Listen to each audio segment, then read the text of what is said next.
សង្គ្រាមអ៊ីរ៉ង់អាចធ្វើឲ្យអ្នកជាប់ពន្ធអាមេរិកខាតបង់ប្រហែល $1,000 លាននេះបើយោងតាមការវិភាគរបស់អ្នកសិក្សាម្នាក់មកពីសាកលវិទ្យាល័យ Harvard សាស្ត្រាចារ្យ Linda Burns អ្នកជំនាញគោលនយោបាយសាធារណៈនៅសាលា Harvard Kennedy បាននិយាយនៅក្នុងបទសម្ភាសន៍ផ្ទៃក្នុងមួយថាពួកខ្ញុំប្រកាសថាយើងនឹងឈានដល់ $1,000 លានសម្រាប់សង្គ្រាមអ៊ីរ៉ង់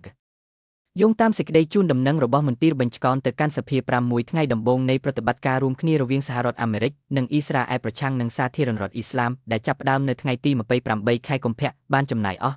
$11.3 លានសាស្ត្រាចារ្យ Burns បានប្រមាណថាការចំណាយរយៈពេលខ្លីនឹងភ្លាមមានចំនួនសរុបប្រហែល $2,000 លានក្នុងមួយថ្ងៃក្នុងអំឡុងពេល40ថ្ងៃនៃចំនួនផ្ទាល់នេះរួមបញ្ចូលទាំងតម្លៃគ្រាប់រំសេវកងទ័ពនិងការខូចខាតដល់ទ្រព្យសម្បត្តិយោធាដូចជាការបាញ់ទម្លាក់យន្តហោះចម្បាំង F-15 ចំនួន3គ្រឿងដោយសារតែការបាញ់ប្រហារពីប្រទេសគុយវ៉ែត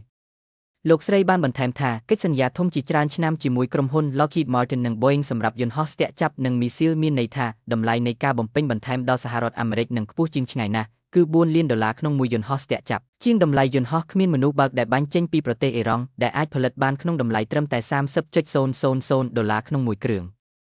ទន្ទឹមនឹងនេះសេតវិមានបានស្នើសុំឲ្យសភាបង្កើនថវិកាការពារជាតិរបស់សហរដ្ឋអាមេរិកដល់$1,500 លានដែលនឹងមានន័យថាការពង្រីកការចំណាយយោធាច្រើនបំផុតចាប់តាំងពីសង្គ្រាមលោកលើកទី2ដើម្បីទទួលបានវីដេអូថ្មីមុនគេសូមជួយចុច Like Share និងចុច Subscribe ម្នាក់មួយផង